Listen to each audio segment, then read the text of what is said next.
Halo semuanya, selamat datang di Ruang Film. Bagaimana kabar kalian semua? Semoga selalu sehat dan baik-baik saja. Video kali ini, Ruang Film akan membahas series Lord of the Universe, yang mana Donghua ini satu studio dengan series Wonderland. Dan ada easter egg dari Wonderland pada series ini. Jadi bagi kalian yang belum pernah menonton series ini, kita sarankan untuk menontonnya terlebih dahulu. Karena konten ini akan menjadi full spoiler. Bagi yang penasaran bagaimana alur ceritanya, tanpa banyak omong lagi, langsung saja ambil posisi yang enak, jauhkan jarak gadget dari mata sekitar 30-40 cm, dan kita akan masuk ke dalam alur cerita lengkap Lord of the Universe. Di awal series ini, kita diperlihatkan sedang terjadi peperangan antara dua kerajaan, yakni Kerajaan Yan dan Kerajaan Baidi. Walaupun Kerajaan Yan sudah banyak kehilangan pasukannya, tapi mereka tidak putus asa. Scene lalu berpindah ke kota, yang mana orang-orang di sana sedang membicarakan istana Yu Hong Yuan yang berada di kota itu. Rumornya istana itu dibangun dari batu langit dan dimiliki oleh seorang pria yang kaya dan memiliki banyak wanita di sisinya. Beberapa saat kemudian, mereka mendengar sedang terjadi sebuah pertarungan antara Hongshu dan Wulong. Kita pun diperlihatkan pertarungan antara kedua orang itu untuk menunjukkan siapa yang lebih hebat.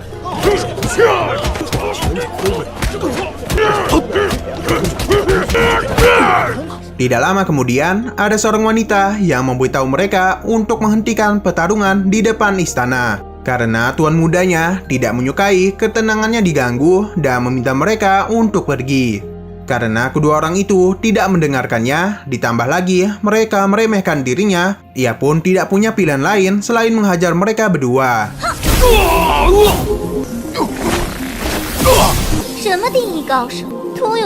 Wanita itu pun memperkenalkan dirinya yang bernama Xu Xiaoxiao. Sepertinya pengisi suara Xiaoxiao ini ada pengisi suara dari Yan Kan dari series Wonderland.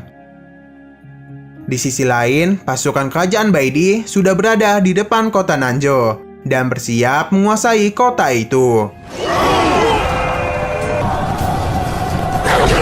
Penjaga yang melihat mereka segera melaporkannya kepada Panglima. Seketika Panglima penjaga ketakutan mengetahui hal tersebut.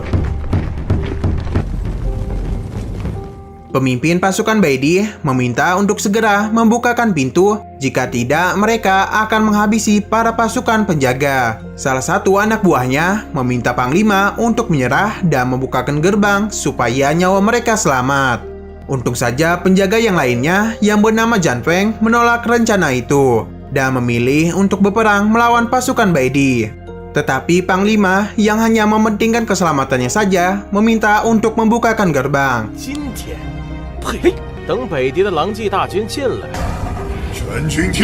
Nah, tidak lama kemudian ada seorang wanita yang datang dan membuat mereka terkejut.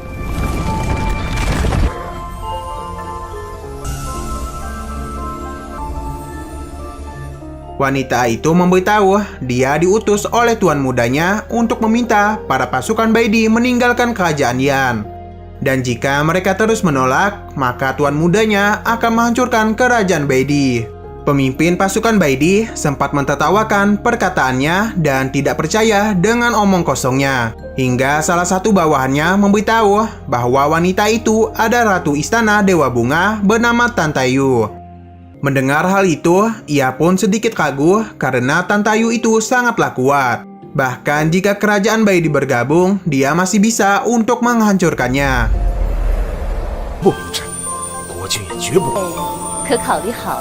Tidak punya pilihan lain, para pasukan Baidi pun segera pergi. Tidak lama kemudian, Tantayu juga pergi dari sana. Di sisi lain, para pasukan Baidi masih tidak terima mereka diusir. Dan sepertinya pemimpin pasukan memiliki sebuah ide untuk membalas dendam. Scene lalu berpindah ke kota. Terlihat Jan Feng mendatangi istana Yihong, dan ia pun berlutut di sana bersama Wulong. Xiaoxiao pun datang dan menanyakan tujuan mereka kemari. Yang ternyata tujuan mereka berdua ini sama, yakni untuk melamar pekerjaan di istana Yihong. Xiaoxiao memberitahu bahwa hanya wanita saja yang diperbolehkan berada di istana. Tapi melihat keseriusan mereka, Xiaoxiao memberikan tawaran untuk bekerja di istana Dewa Bunga. Tanpa pikir panjang, mereka berdua pun menerima pekerjaan tersebut. Tidak lama kemudian, Zhao Yan datang untuk menjemput mereka berdua. Di dalam istana yang sangat luar biasa luasnya, Xiao Xiao mendatangi tuan mudanya yang bernama Yi Chen untuk melaporkan misinya tadi. Xiao Xiao yang tahu tuan mudanya akan pergi ke Baidi ingin ikut bersamanya. Namun Yi Chen itu tidak mengizinkannya ikut. 小小已经18了。我的行李你可准备好了？ Setelah dari sana, Yi Chen yang sedang memandangi lukisan Yanran didatangi oleh Tante Yu. Ia datang kemari untuk menanyakan kepergiannya ke Baidi. Melihat tuan mudanya yang kesepian, Tante Yu berencana untuk menemaninya tidur. Walaupun ada godaan yang begitu kuat, Yi Chen masih bisa menahan hal itu. 故人如何了？ Keesokan harinya, Yi Chen pun melakukan perjalanannya menuju kerajaan Baidi. Di sana ia mencium aroma darah dan bergegas pergi. Xin pun berpindah ke beberapa orang yang menjaga seorang wanita bernama Mu Xingshu. Mereka ini ternyata sedang melarikan diri dari pasukan kerajaan Baidi. Terlihat para penjaga Mu Xingshu itu sangat setia kepada dirinya. Nah, beberapa saat kemudian, ternyata pasukan Baidi yang dipimpin oleh Jenderal Moye berhasil menemukan mereka. Para penjaga pun gunakan teknik mereka untuk melindungi Mu Xingshu. Namun pasukan Baidi berhasil mengalahkan teknik itu.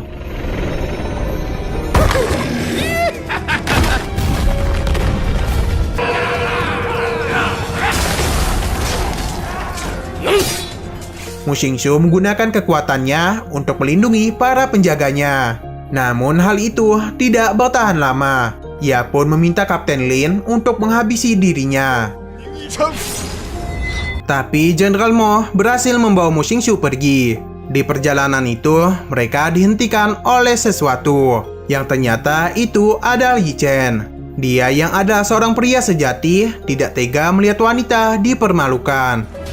这么多年了，去联系女子，而你，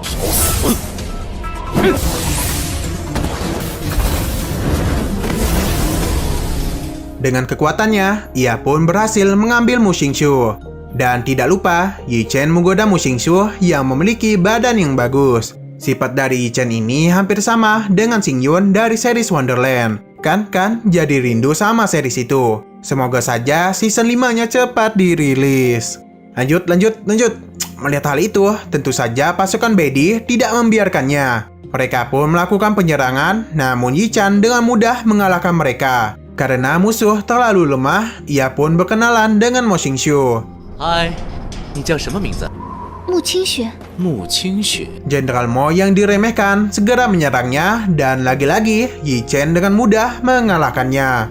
Melihat Yi Chen yang menggunakan kekuatan ilahi, Mu Xingshu pun menyadari bahwa dia itu adalah dewa. Ia pun berhasil mengalahkan mereka semua. Beberapa saat kemudian, para penjaga pun datang menemui mereka. Untuk berterima kasih, Mu Xingshu mengajak Yi Chen untuk mampir ke tempatnya dan menunjukkan sebuah rahasia. Tapi pikiran Yi Chen ini kemana-mana dan membayangkan hal yang lain. Mu Xingshu pun menjelaskan apa yang ia bicarakan yang adalah rahasia klan mereka. Tapi Yi Chen tidak ingin tahu karena dia hanya tertarik kepada wanita saja. Di tengah pembicaraan mereka, ada sesuatu yang terjadi. Yi Chen yang mengetahui hal itu segera pergi membawa Mu Xingshu. Namun dia itu secara ajaib terpeleset dan berpelukan bersama Mu Xingshu. Ia pun segera bersembunyi dan memberitahu bahwa serangan itu dari musuhnya yang telah mengejarnya selama 3000 tahun. Dan dia tidak pernah menang melawan musuhnya itu. 怕的肯定很不简单。 我已经习惯了。 Yi Chen yang adalah dewa meremehkan umur manusia. Mendengar hal itu, Mu Xingshu pun sedikit kesal. Tapi Yi Chen kembali menggodanya. Yi Chen memberitahu walaupun dia adalah dewa, tapi tubuhnya saat ini sama saja dengan para manusia. Setelah dari sana, Yi Chen pun membawa Mu Xingshu kembali ke hutan salju bayangan. 队长，没有圣女殿下。 Di tengah perjalanan mereka, Mu Xingshu menanyakan kekuatan ilahi apa yang dimiliki oleh Yi Chen. Yi Chen pun menggunakan kekuatannya dan sedikit menggoda Mu Xingshu. 你这个大流氓！ Ia pun memberitahu bahwa dia ada dewa pengendali ruang dan waktu, yang mana itu adalah salah satu kekuatan ilahi terkuat di alam semesta. Di sana, Mu Xingqiu memberitahu bahwa leluhur mereka adalah salah satu dari dewa kuno. Mendengar itu, Yi Chen pun menjadi tertarik kepada klan mereka.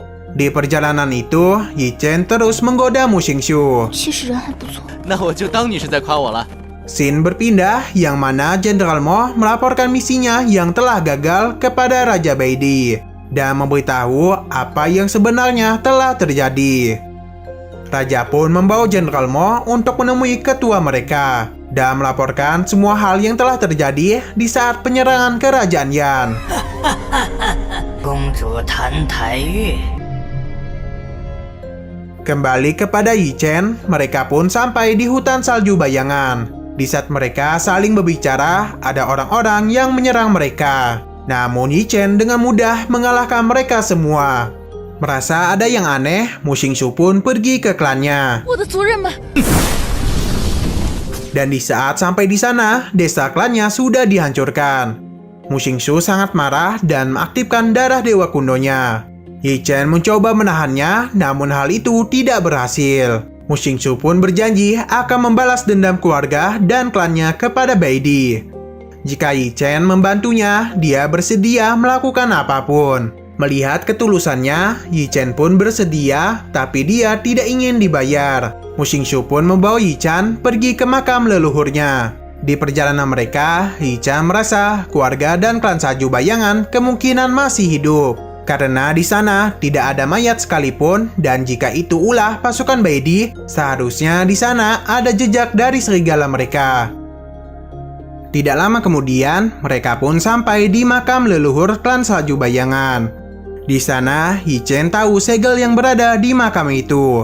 Karena tidak ingin ada orang yang mengikuti mereka, ia pun membawa Mu Xingqiu masuk menggunakan kekuatannya.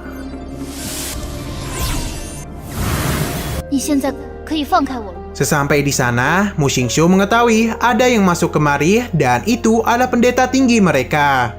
Yi Chen yang mencium noda darah di sana merasakan ada sesuatu yang berbahaya. Dan di darah itu juga ada sifat dari si pelahap. Jadi mereka harus berhati-hati dalam memasuki makam 人 ini. 追杀， 这座古墓里面到底 就是这里。 Di sana, Yi Chen meminta Mu Xingqiu untuk tidak masuk ke dalam. Karena jika memang ada si pelahap, mungkin anggota klannya sudah mati. Namun Mu Xingqiu yang adalah ratu klannya tidak ingin meninggalkan orang-orangnya. Di saat Mu Xingqiu masuk, ternyata ada sebuah jebakan. Untung saja Yi Chen tetap ikut pergi bersamanya. Mereka pun kembali melakukan perjalanannya. Yi Chen menceritakan perjalanan yang selama ini dia lakukan sebagai seorang 最 dewa. 深奥的东西飞天九地，但是过了 Nah, tidak lama kemudian, mereka melihat sebuah artefak yang sangat kuat yang dikendalikan dari dalam. 直进。你可以理解为那是一种强 究竟是什么人在操控这件神器？ 的气息，更加浓郁了。 Beberapa saat kemudian, pendeta tinggi pun datang. Namun dia itu sudah dirasuki oleh si pelahap. Yi Chen pun bertarung dengan si pelahap itu.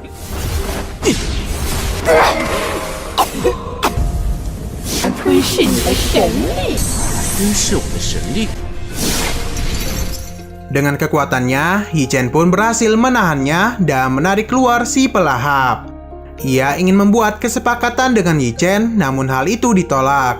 Hingga akhirnya si pelahap berjanji akan memberitahu sebuah rahasia besar. Yi Chen pun bersedia, tapi si pelahap itu malah masuk ke dalam tubuhnya. 你的神力气息。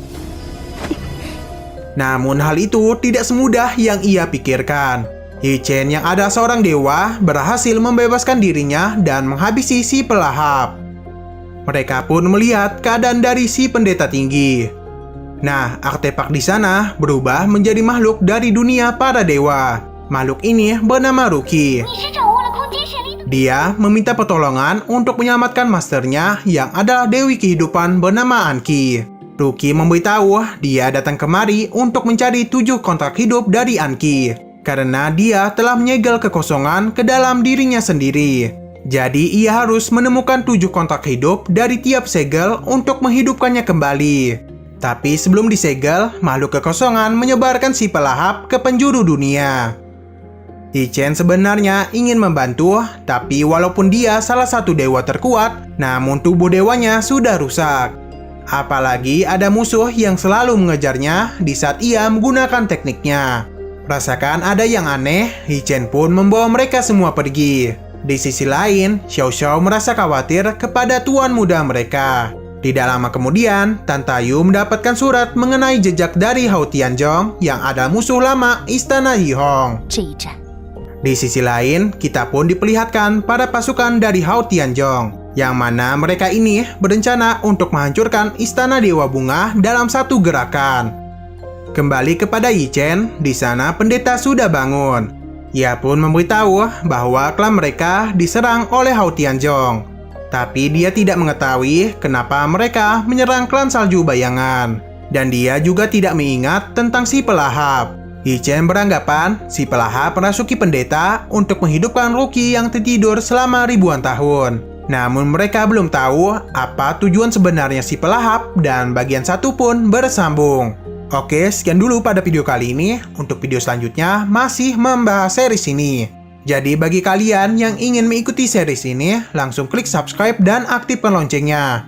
Oke, terima kasih yang sudah menonton video sampai habis. Jika kalian suka pada video ini, klik like dan share ke teman-teman kalian tentang channel ini. Dan ditunggu aja kelanjutannya. Oke, sampai jumpa di video selanjutnya.